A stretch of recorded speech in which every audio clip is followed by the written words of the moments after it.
Right, Latin 2. This is it. This is review 12G. This is like my least favorite one to do because it's like 300 years after the time that's most interesting to me. But it's probably good that we just get it completed. And there's several paragraphs to it, so this might actually end up taking 2 more videos. So let's see. So 1046 years from, in the year 1046 from the founding of Rome, and that puts it in the 300s, by the way. The Roman Empire stretched through many provinces. Stretched through many provinces. At that time, all the families, or so many families and so many, not families, I'm sorry, so many tribes, so many ethnic groups, so many nations.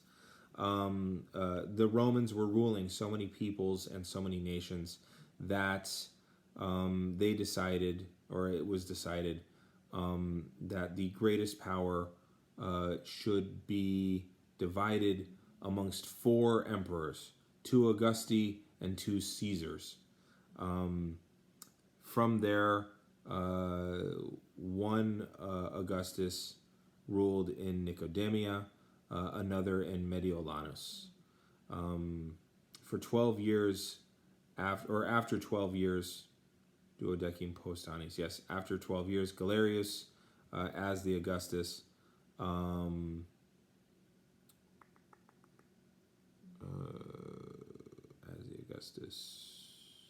yeah. There's a lot of, what do you call them? Proper names. As the Augustus was ruling, was holding power in Treviri.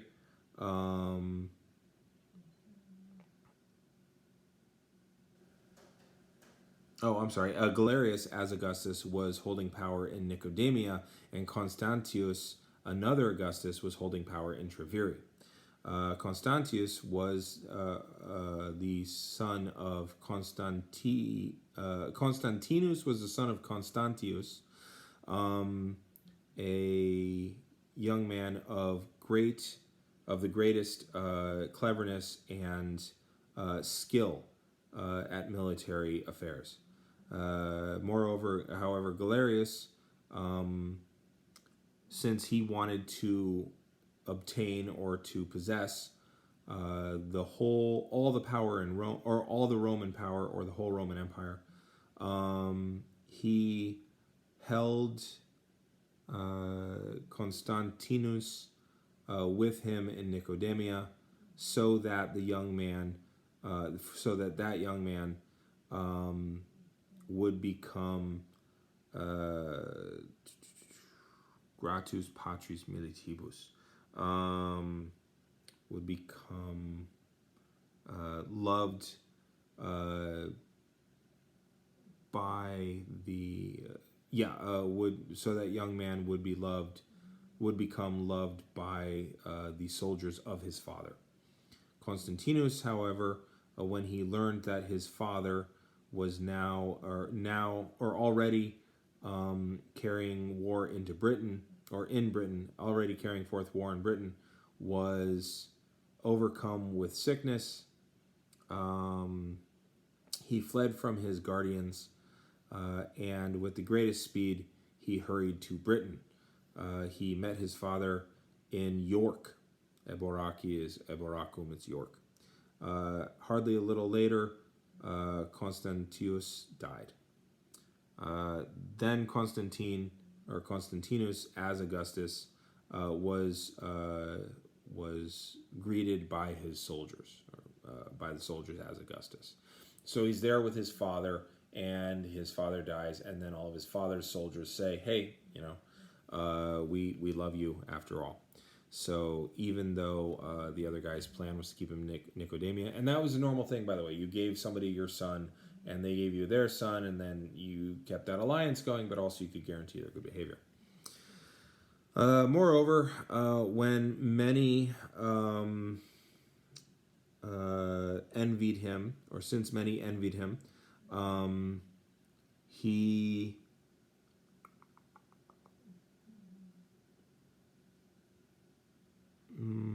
we see here another gerundive of obligation.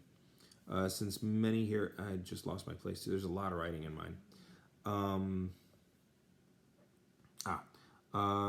He had to be confirmed by arms in his power. His power had to be confirmed by arms. So in other words, he's going to have to fight.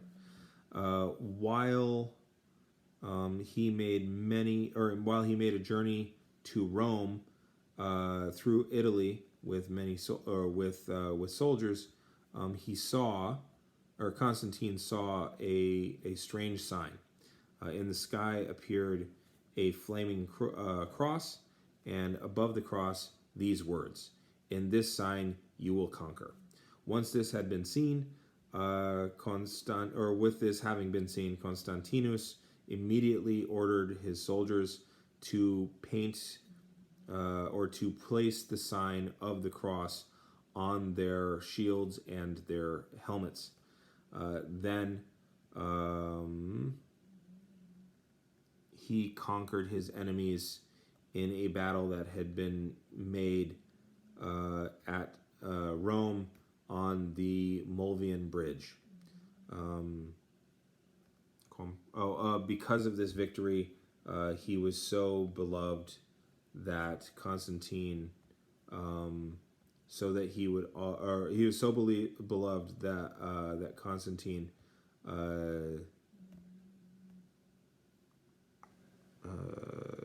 that he kept the sign forever after the sign of the cross as his symbol.